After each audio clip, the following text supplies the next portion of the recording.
محترم حاضرین ناظرین السلام علیکم ورحمۃ اللہ وبرکاتہ۔ تحریک سنی جماعت اصلاحی اور جماعت اتحاد المسلمین فاؤنڈیشن کے زیر نگرانی یہ ہفتہ واری بزم تفسیر قرآن کے سیزن 3 کا آج 60واں سیشن ہے، جس کا موضوع ہے آزادی ہند میں مسلمانوں کا کردار۔ رب تبارک و تعالیٰ اس تعلق سے مجھے حق کہہ کر اس پر عمل کرنے اور آپ سب کو بھی حق سن کر اس پر عمل کرنے کی توفیق عطا فرمائے۔ الحمدللہ رب العالمین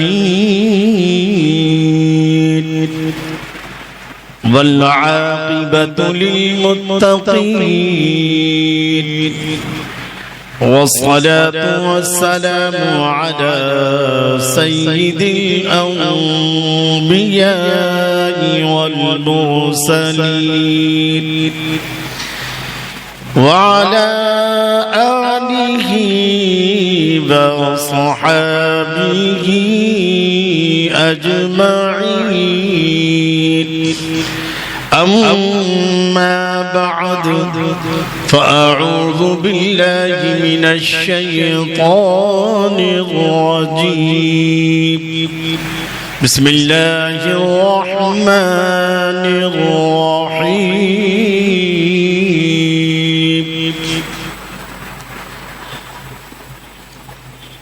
وما لكم لا تقاتلون في سبيل الله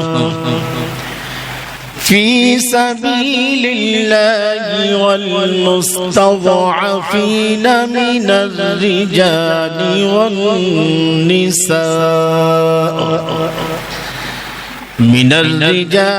والنساء والبلدان الذين يقولون ربنا أخرجنا من هذه القرية الظالم أهلها واجعل لنا من لدنك وليا واجعل لنا من لدنك نصيرا۔ آمنت بالله صدق الله العظيم وبلغنا رسوله النبي الأمين الكريم، ونحن على ذلك لمن الشاهدين والشاكرين،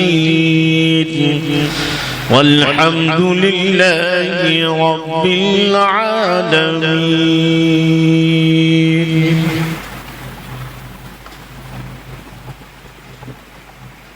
موضوع سے متعلق چند اشعار سماعت کرنے سے پہلے درود شریف کا ہدیہ نچھاور فرما لیں۔ اللہم صلی علی سیدنا و مولانا محمد وعلی آل سیدنا و مولانا محمد وبارک وسلم صلاة و سلام علیک یا رسول اللہ یا حبیب اللہ۔ آزادی ہند کی تاریخ، ہر ورق، ہر پیج اور ہر پنہ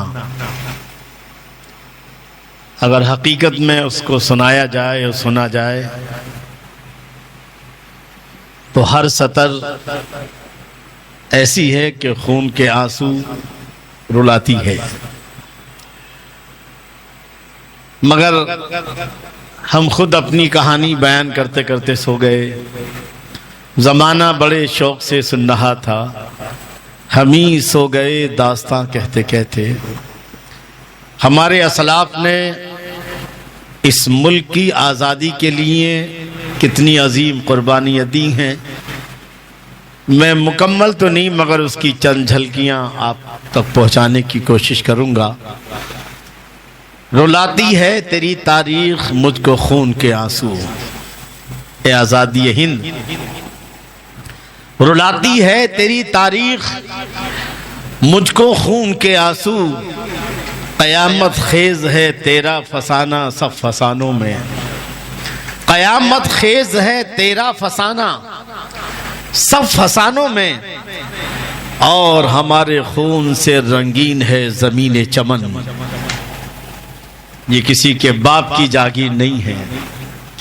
ہمارے خون سے رنگین ہے زمین چمن، ہمارے دم سے بہاروں نے لی ہے انگڑائی، ہمارے دم سے بہاروں نے لی ہے انگڑائی، ہم نے سینچا لہو سے چمن دوستو، ہم نے سینچا لہو سے چمن دوستو، ہم کو پیارا جہاں سے وطن دوستو، اور یہ تعصب کے بادل ہٹائیں گے ہم، یہ نفرت کے جو بادل ہیں تعصب کے، یہ تعصب کے بادل ہٹائیں گے ہم نے باندھا ہے سر سے کفن دوستو، ہم نے باندھا ہے سر سے کفن دوستو، اور چمن والوں اسیروں کی فقط اتنی تمنا ہے، چمن والوں شہیدوں کی فقط اتنی تمنا ہے، بہار آئے تو اجڑے ہوں کو یاد کر لینا، بہار آئے تو اجڑے ہوں کو یاد کر لینا، اور دل سے نکلے نہ مر کر بھی وطن کی الفت،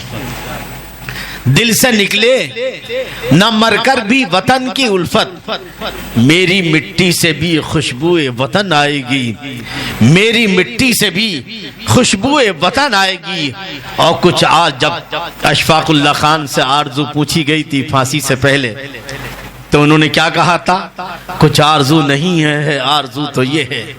اشفاق اللہ خان 1929 میں ان کو پھانسی دی گئی تھی جی، تو ان سے پوچھا گیا تو جواب دیا آپ نے، کچھ آرزو نہیں ہے آرزو تو یہ ہے، رکھ دے کوئی ذرا سی خاک وطن کفن میں، رکھ دے کوئی ذرا سی خاک وطن کفن میں۔ اور آج جو وطن سے محبت کی نمائش کر رہے ہیں اور وندے ماترم کے بل پاس ہو رہے ہیں، سمجھے نا، لوک سبھا میں بھی ہو گیا، راجیہ سبھا میں بھی، یہ وہ لوگ ہیں پاس کرانے والے جنہوں نے وطن کی آزادی میں کوئی حصہ نہیں لیا ہے۔ حقیقت یہ ہے، مسلمان کی شان وطن پر جان دیتے ہیں جب بھی وقت آتا ہے، وطن پر جان دیتے ہیں جب بھی وقت آتا ہے۔ وطن سے پیار کی جھوٹی نمائش ہم نہیں کرتے، وطن سے پیار کی جھوٹی نمائش ہم نہیں کرتے، اور کس کس جگہ بیاض وطن سے مٹاؤ گے، شہروں کے نام بدل دیے، اسٹیشنوں کے نام بدل دیے، اس کے لفظ اسلام سے ایسی چڑ ہے جی دشمنوں کو، کس کس جگہ بیاض وطن سے مٹاؤ گے، ہر ہر ورق پہ مہر وفا کر چکے ہیں ہم، ہر ہر ورق پہ مہر وفا کر چکے ہم، اور کھڈر دیار وفا کے قرید کر دیکھو، کھڈر دیار وفا کے قرید کر دیکھو، ہمارے نام کا پتھر ضرور نکلے گا، ہمارے نام کا پتھر ضرور نکلے گا، اور سو بار سوارا ہے ہم نے اس ملک کی زلف برہم کو، سو بار سوارا ہے ہم نے اس ملک کی زلف برہم کو، یہ اہل خرد بتلائیں گے کیا ہم نے دیا ہے عالم کو، اور ہے میرے وطن جب بھی آتا ہے میرا نام تیرے نام کے ساتھ، جب بھی آتا ہے میرا نام تیرے نام کے ساتھ، جانے کیوں لوگ میرے نام سے جل جاتے ہیں، جانے کیوں لوگ میرے نام سے جل جاتے ہیں، اور جب گلستہ کو خو کی ضرورت پڑی، جب گلستہ کو خو کی ضرورت پڑی، سب سے پہلے ہی گردن ہماری کٹی، اب ہم سے یہ کہتے ہیں اہل چمن، اب ہم سے یہ کہتے ہیں اہل وطن، یہ وطن ہے ہمارا تمہارا نہیں، نہیں نہیں، ہر پھول ہمارا ہے، ہر خار ہمارا ہے، ہر پھول ہمارا ہے، ہر خار ہمارا ہے، ہم نے بھی لہو دے کر گلشن کو سنوارا ہے، ہم نے بھی لہو دے کر گلشن کو سنوارا ہے، سو ظلم کیے تم نے ایک کہا نہ کی ہم نے، سو ظلم کیے تم نے ایک کہا نہ کی ہم نے، وہ ظرف تمہارا ہے اور یہ ظرف ہمارا ہے۔ ایک بار جھوم جھوم کا درود شریف پڑھ کر سنا دیں، اللہم صلی علی سیدنا و مولانا محمد و بارک وسلم، صلاۃ و سلام علیک یا رسول اللہ یا حبیب اللہ۔ میں نے سورہ نساء کی آیت نمبر 75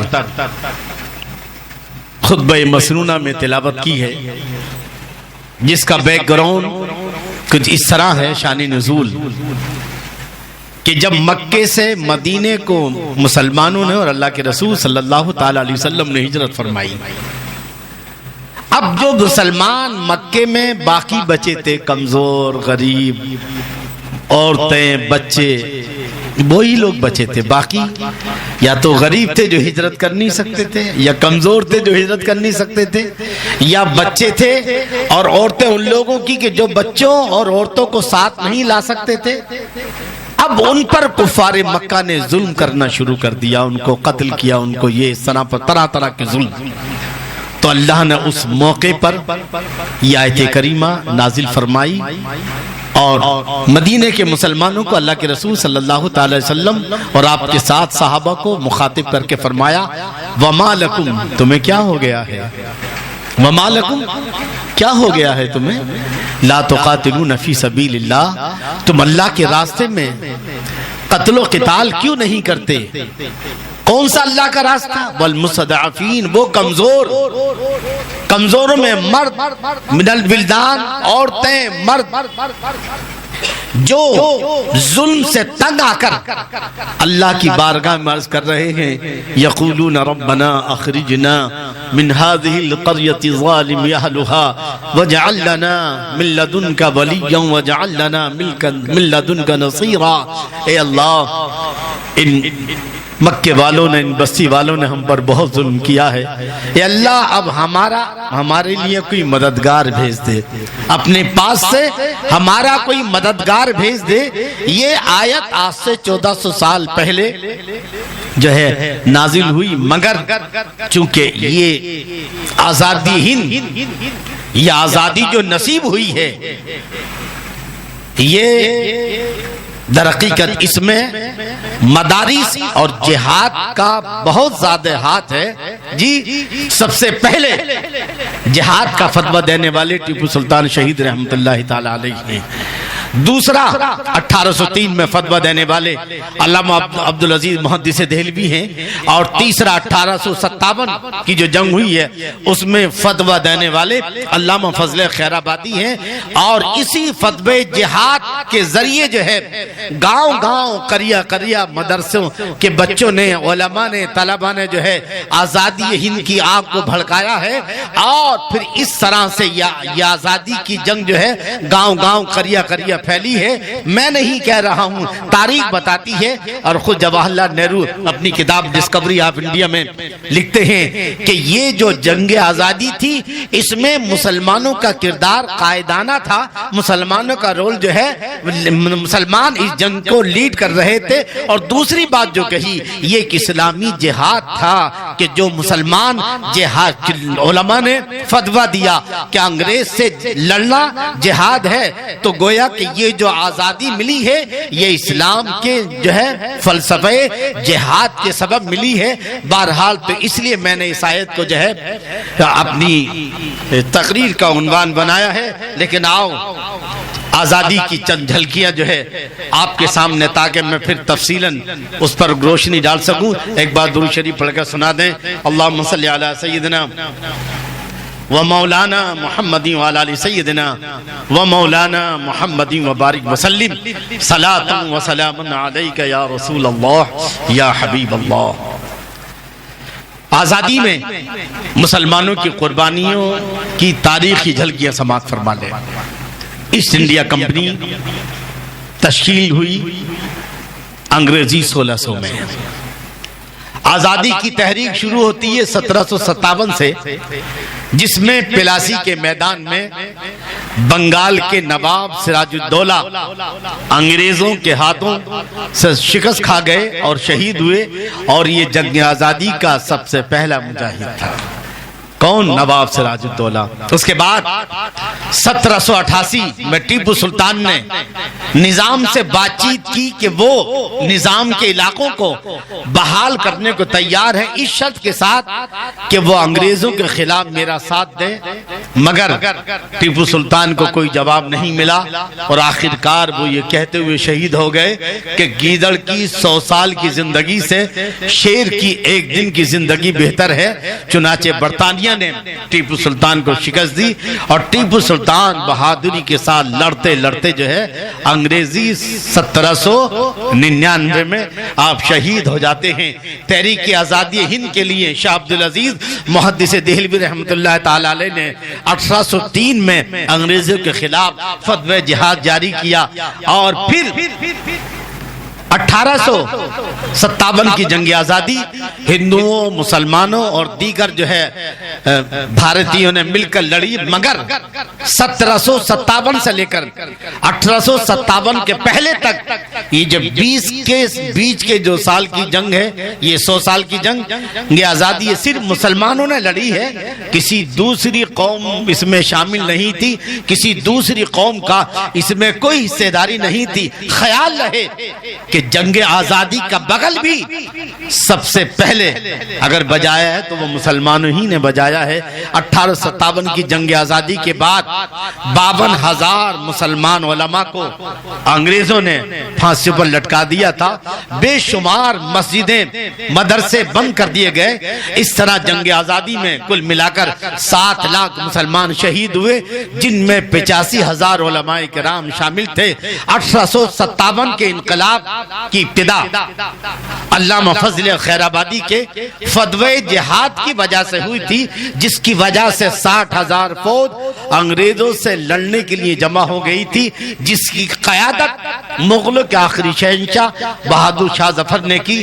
آخر اس جنگ میں ناکامی کا سامنا کرنا پڑا اور اس فتوی جہاد کے نتیجے میں علامہ کو انگریزوں نے ہمیشہ کے لیے عمر قید، کالا پانی کی سزا سنائی اور بہادر شاہ ظفر کو بھی جو ہے رنگون کے قلعے میں قید کر دیا گیا۔ اور اسی پر بس نہیں بلکہ بہادر شاہ ظفر کے شہزادوں کا سر کاٹ کر ناشتے کی تشت میں سجا کر جب اس کے سامنے رکھا گیا تو بادشاہ نے اپنے بیٹوں کے سروں کو دیکھا تو کہا، اے اللہ تیرا شکر ہے کہ تو نے آزادی کی جنگ میں میرے بیٹوں کو شہادت سے سرفراز فرمایا، میں کس طرح تیرا شکریہ ادا کروں۔ میرے دوستو، دہلی اور لکھنؤ جس کو اودھ بھی کہتے ہیں، کیا کہتے ہیں؟ لکھنؤ کا پرانا نام اودھ ہے۔ صبح بنارس، شام اودھ۔ بنارس کی صبح دیکھنے کے لائق ہے اور اودھ یعنی لکھنؤ کی شام جو ہے۔ بہرحال تو اب لکھنؤ، دہلی اور لکھنؤ کی شاہی بیگمات کی بحرمتی ہوئی، تقریباً 100 بیگمات شہید کر دی گئی ہیں، جلا وطن کر دی گئی۔ اور 1885 میں کانگریس کی بنیاد پڑی، جس کا کام انگریز کے حضور درخواستیں پیش کر کے چھوٹی موٹی رعایتیں حاصل کرنا تھا۔ کانگریس کو ہمت، حوصلہ اور جوش و بلبلہ مسلمانوں نے دیا ہے۔ گاندھی جی کو سیاست میں لا کر سیاسی میدان میں دوڑنا یہ علی برادران نے سکھایا ہے، اور یہ مولانا محمد علی جوہری تھے کہ جنہوں نے انگلستان جا کر انگریزوں سے کہا تھا کہ جب تک تم میرے ملک کو آزاد نہیں کرو گے اس وقت تک میں اپنے ملک ہندوستان واپس نہیں جاؤں گا۔ چنانچہ آپ کا وہی انتقال ہوتا ہے اور بیت المقدس میں آپ کو دفنایا جاتا ہے۔ حکومت برطانیہ کو ہندوستان کا نجات دہندہ سمجھنے والا، انگریزوں کو ہندوستان کا نجات دہندہ یعنی ہندوستان کو ترقی دینے والا، ہندوستان کو ترقی کی آخری سیڑھیوں تک پہنچانے والا، اور مجاہدین آزادی کو پاگل سمجھنے والا کون؟ ڈاکٹر ہیڈ گیوارگ نے 1925 میں RSS کی بنیاد ڈالی تاکہ ہندوستان کو ہندو راشٹر بنایا جا سکے اور ہندوستان کو آزاد کرانے والے مسلمانوں کا ہندوستان سے صفایا کیا جا سکے، جس کے نتیجے میں اب تک RSS کہ غنڈوں کے ہاتھوں 7 لاکھ مسلمان گجرات فساد کے پہلے تک شہید کیے جا چکے ہیں، اور ستم والا ہے ستم یہ ہے کہ RSS جو حقیقت میں دیش کی غدار ہے وہ آج اپنے آپ کو وفادار ثابت کر رہی ہے، اور اس دیش کے لیے قربانیاں دینے والے مسلمان آج انہیں غدار نظر آتے ہیں۔ آپ سوشل میڈیا پہ دیکھتے ہوں گے کہ اب تو RSS کے خلاف کتنی آوازیں اٹھ رہی ہیں، کتنے لوگ جو ہے، اور خود راہل گاندھی نے کتنی بار بولا ہے۔ میں کر رہا تھا کہ 15 دسمبر کو 1929 15 دسمبر برطانوی حکومت نے مجاہدین آزادی اشفاق اللہ خان کو پھانسی پر چڑھایا۔ کچھ قربانیاں وہ ہیں جو صرف مسلمانوں نے دی ہیں۔ پہلی چیز تو یہ ہے کہ 1757 سے لے کر 1857 کے پہلے تک یہ جو 100 سالہ جنگ ہے صرف کسی نے لڑی ہے؟ صرف مسلمانوں نے۔ اب اور آئیے آگے چل کے ایک اور چیز ہے، کچھ قربانیاں وہ ہیں جو صرف مسلمانوں نے ملک کی آزادی کے لیے دی ہیں، جو دوسروں نے نہیں دی۔ مثال کے طور پر آزادی سے پہلے جب زیادہ تر بڑی بڑی غیر ملکی کمپنیوں کی ایجنسیاں مسلمانوں کے ہاتھوں میں تھیں، ساری بڑی بڑی ایجنسیاں غیر ملکی کمپنیوں کی کس کے پاس تھی؟ مسلمانوں کے ہاتھوں میں تھی۔ جیسے باٹا کے جوتوں پر داؤد اینڈ کمپنی کی اجارہ داری تھی، فضل لائف جہاز کمپنی مسلمانوں کے قبضے میں تھی، ایک سائیڈ بیٹری اور مانچسٹر کا کپڑا، برمنگم کا کاغذ صرف آدم جی اور عبد الرحمن کے ہاتھوں میں تھا۔ لپٹن چائے، Johnson light, Lifebuoy, Peter Max کی گیس بتیاں جی اور دیگر مصنوعات کی ایجنسیاں اور ڈیلرشپ مسلمانوں کے ہاتھوں میں تھی۔ لیکن گاندھی جی کی سودیشی تحریک کے اعلان کے بعد مسلمان تاجروں نے اپنی ایجنسیاں انگریزوں کو واپس دے دی اور وطن عزیز کی آزادی کے لیے اپنی تجارت و معیشت کو داؤ پر لگا دیا تھا۔ اور جیسی مسلمانوں نے ایجنسیاں چھوڑی، فٹاک سے ہندو اور دیگر لوگوں نے جو ایجنسیاں کیا کر لی، مسلمانوں نے اس ملک کی آزادی میں مسلمانوں کی وسیم قربان۔ اس لیے جب بھی جنگ آزادی کی بات آئے تو سینہ تان کر بولنا چاہیے، ہم نے اس ملک کے لیے خون دیا ہے، ہم نے جو ہے جی ہم نے ملک کے لیے قربانیاں دی، ہمارے خون سے رنگین ہے زمین چمن، ہمارے خون سے رنگین ہے زمین چمن، ہمارے دم سے بہاروں نے لی ہے انگڑائی۔ میں اس کر رہا تھا یہ وہ قربانیاں تھی جن کے نتیجے میں 15 اگست 1947 کو ہندوستان نے انگریزوں کے ہاتھوں سے آزادی ملی۔ بہرحال میں اس کر رہا تھا کہ مسلمانوں کی قربانیاں اس ملک کی آزادی میں سب سے زیادہ ہیں۔ ایک بار اور درود شریف پڑھ کر سنا دیں، اللہم صلی علی سیدنا و مولانا محمد مبارک وسلم، صلاۃ و سلام علیک یا رسول اللہ یا حبیب اللہ۔ یہ آپ نے سنا ہوگا کہ ہندوستان پر تقریباً مسلمانوں نے لگ بھگ 900 سال 1000 سال راج کیا ہے۔ مسلمانوں کے 3 دور حکومت کے رہے ہیں۔ پہلا دور محمد بن قاسم کا جو بہت مختصر تھا، دوسرا دور ہے محمود غزنوی کا، اور تیسرا دور ہے حضور خواجہ غریب نواز کے ذریعے شہاب الدین محمد غوری کا، اور یہ چلا خواجہ غریب نواز سے لے کر کے کہاں تک؟ بہادر شاہ ظفر تک جی مغلیہ سلطنت۔ مغلیہ سلطنت 330 سال تک رہی۔ کتنا؟ مسلمانوں کی کل حکومت 900 سال تک، مگر صرف مغلیہ سلطنت جو ہے کتنے سال؟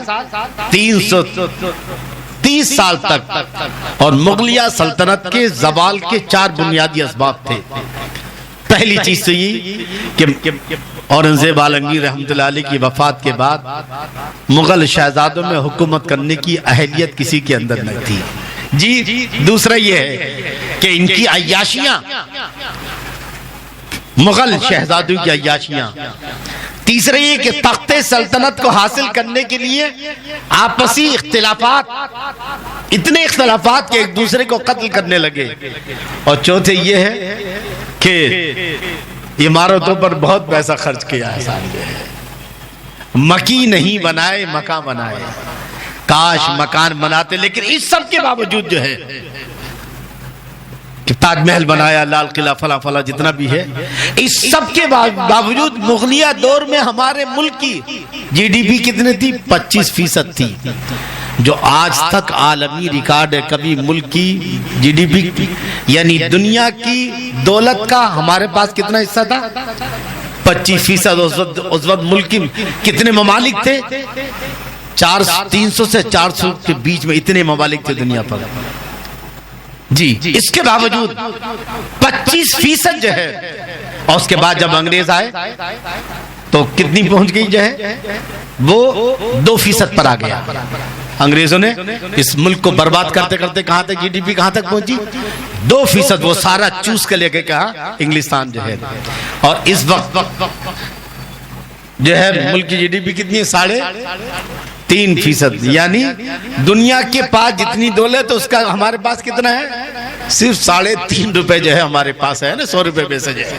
بہرحال اور آگے چلتے، مغلیہ حکومت میں بھارت کا 1 روپیہ اور انگلینڈ کے 16 روپے برابر تھے۔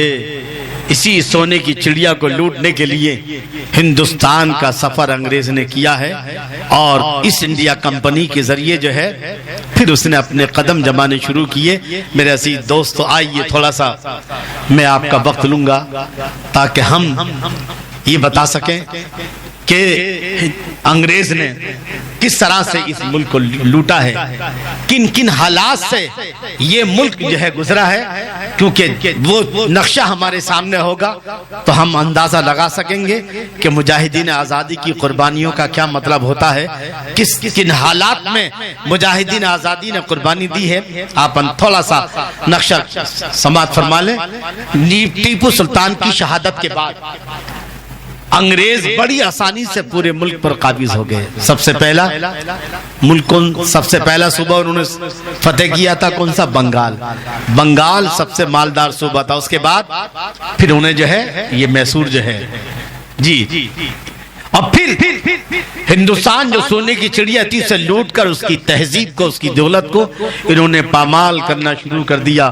انگریز کیسا تھا؟ اس کی عادت کھلی طبیعت، نفس پرستی جیسا ہی ماحول کا مزاج رکھتے تھے، جو ہندوستانی ماحول اور کلچر سے بالکل الگ تھا، جسے کوئی بھی غیرت مند ان کی تہذیب کو دیکھ کر، ان کے کلچر کو دیکھ کر، انگریزوں کی بے حیائی کو دیکھ کر ہندوستانی سماج کے لوگ قبول نہیں کرتے تھے اور اس کے بارے میں سوچ بھی نہیں سکتے تھے۔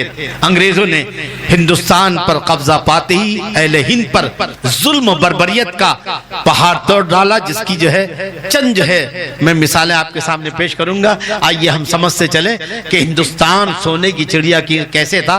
انگریز کے یہاں آنے سے پہلے ہندوستان نہایتی دولت مند اور سرمایہ دار ملک تھا، اور اس جیسی مثال پوری دنیا میں، یعنی دنیا میں سب سے زیادہ مالدار ملک تھا۔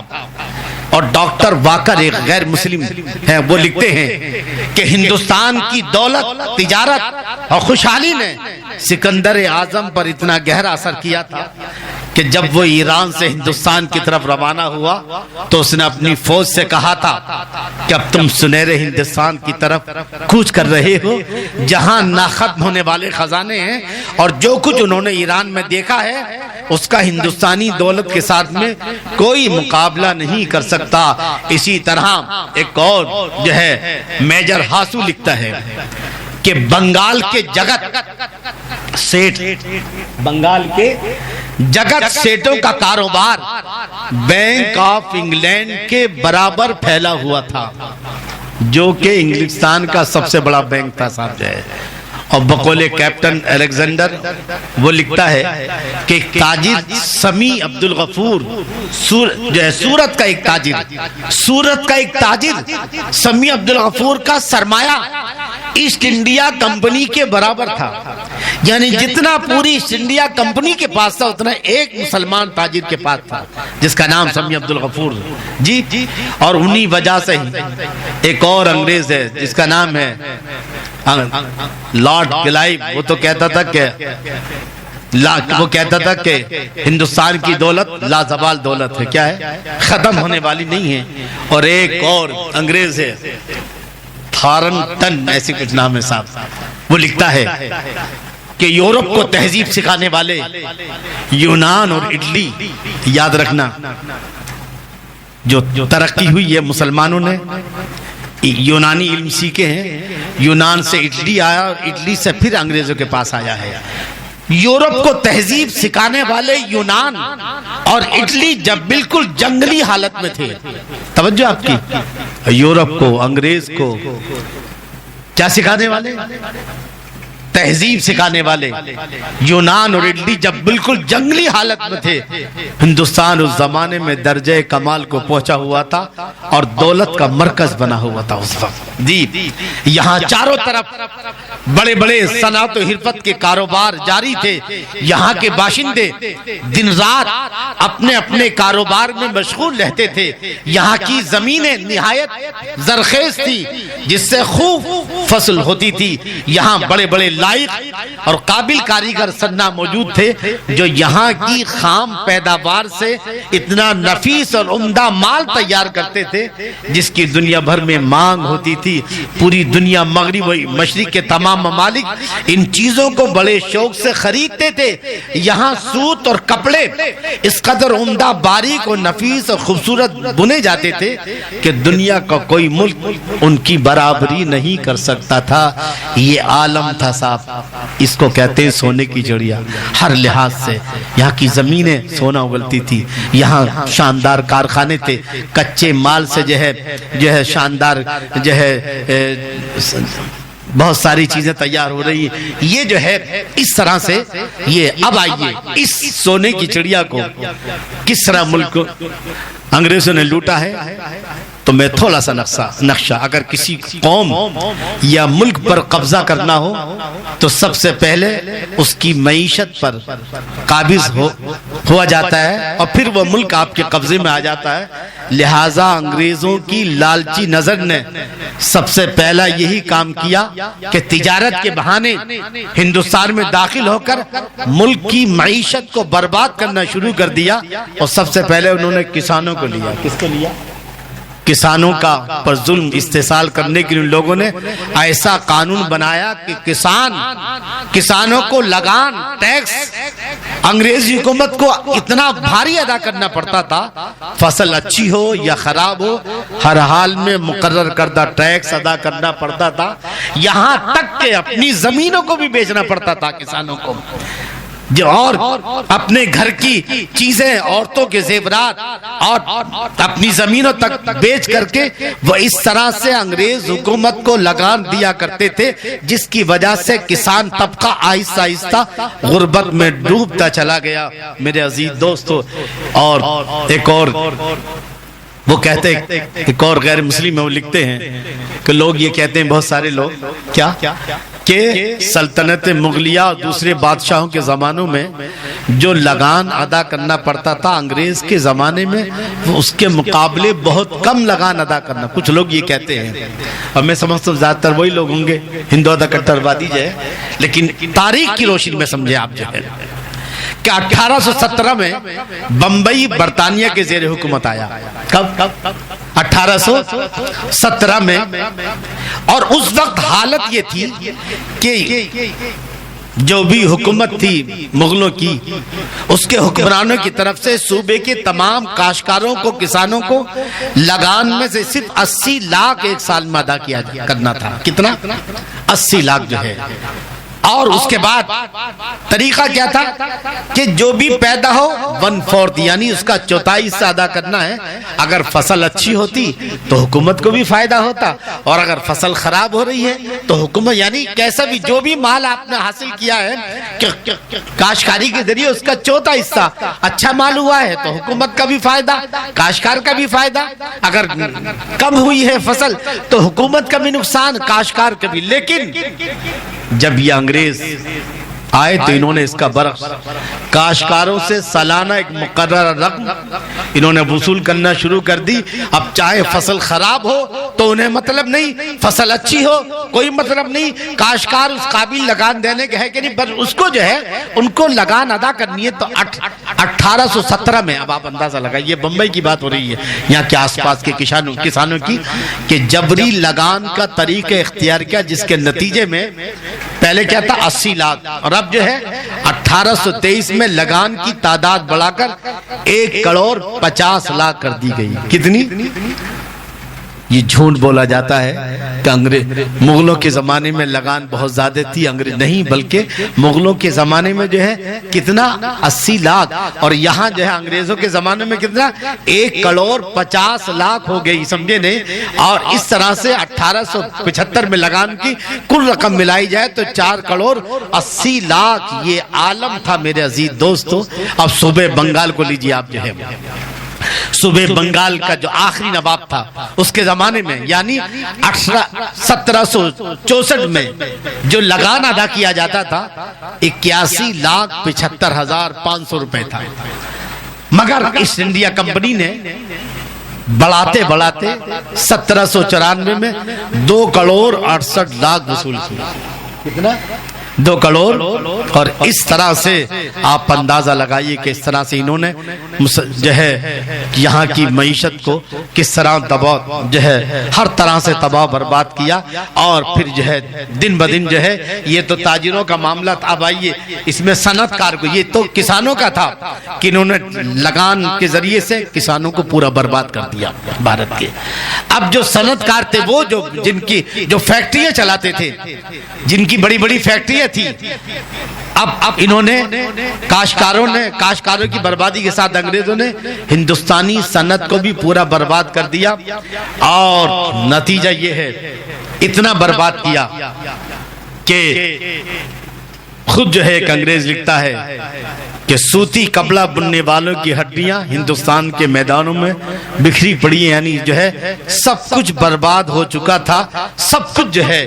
اور اسی طرح اب دوسرا طبقہ آتا ہے تاجروں کا، انہوں نے تاجروں کو جو مال باہر سے لاتے تھے لے کے جاتے تھے، اتنا جو ہے انہوں نے کسٹم ڈیوٹی لگائی کہ ان کو بھی جو ہے اس طرح سے ہر لحاظ سے انگریز نے ہندوستان کو لوٹنے کی کوشش کی۔ اب آ جائیے انگریزوں کے ہاتھوں ہندوستان کی تعلیمی بربادی کیسے ہوئی ہے، کیونکہ آپ کو تھوڑا سا موضوع ایسا لگ رہا ہوگا کہ تھوڑا سا تقریر کے بن، لیکن ہمیں اندازہ لگے کہ ہم نے جو قربانیاں دی ہیں، انگریزوں نے کیسے لوٹا ہے بھارت کو کس ہر لحاظ سے، اور اس حالت میں مسلمانوں نے، علماء نے اور یہاں کے رہنے والوں نے جو قربانیاں دی ہیں۔ اب آئیے تھوڑا سا انگریزوں کے ہاتھوں ہندوستان کی تعلیمی بربادی یاد رکھیں، علم ایک ایسا ہتھیار ہے جس کے آگے ظلم و جبر و جہالت ٹک نہیں سکتی ہے، جو انسانوں کو انسان ہونے کا احساس دلاتی ہے۔ انگریزوں کو یہ خطرہ لاحق ہوا کہ جب تک تعلیم یافتہ لوگ ہندوستان میں کثرت سے رہیں گے تو وہ ہماری حکومت کو ختم کر دیں گے، ہمیں ان پر حکومت کرنے کا موقع نہیں ملے گا۔ اس لیے انہوں نے تعلیم گاہوں کو ملیا میٹ اور تعلیم کو نیست و نابود کر دیا، اور تعلیم کی تمام جو موقوفہ وقف کی زمینوں کو انہوں نے 1883 میں سرکاری قبضے میں لے لیا، اور اس بنا پر انگریزوں نے اس طرح تعلیم اور تعلیم گاہوں کو برباد کیا، اور چونکہ ان کا نصب العین زیادہ سے زیادہ منافع حاصل کرنا تھا، اس لیے بھی انہوں نے ہندوستانیوں کو تعلیم دینا اور اپنے مقصد کے خلاف سمجھا۔ بہرحال تھوڑے ہی عرصے میں یہ ہوا کہ ساری تعلیم گاہیں مٹ گئیں، اور ان کی جگہ دوسرے اسکول اور کالج نہیں کھولے گئے، اور جو پرانے تعلیم یافتہ لوگ تھے وہ بھی آہستہ آہستہ جو ہے دنیا سے جانے لگے، اور اس طرح سے ہندوستان کیا ہو گیا، جہالت کی تاریکیوں میں ڈوبنے لگا۔ جی خود انگریز ایک لکھتا ہے، لارڈ منٹو وائسرائے جو ہے وہ لکھتا ہے کہ ہندو اور مسلمانوں میں جہالت بہت ہو چکی ہے، تعلیم نہ ہونے کے سبب اب جو ہے یہ دروغ حلفی جھوٹ بول رہے ہیں، جال سازی کے جرائم بڑھ رہے ہیں، اور بہت سارے گناہوں میں ملوث ہو گئے ہیں۔ کس وجہ سے؟ جہالت کی بنیاد پر ہندوستان کو ہمیشہ غلام رکھنے کی حوث اور اس کو ہمیشہ لوٹتے رہنے کی ملون خواہش کی وجہ سے انگریز کی ہمیشہ پالیسی رہی ہے کہ ہندوستان کی ذہانت کو بالکل برباد کر دیا جائے، ان میں تعلیمی بیداری نہ ہونے دی جائے، انہیں ہر قسم کے کمالات ان کے ختم کر دیے جائیں، اور ان کو غلامی کی بدترین صورت میں لایا جائے۔ اس طرح سے انگریزوں نے ہمارے پورے تعلیمی نظام کو برباد کیا،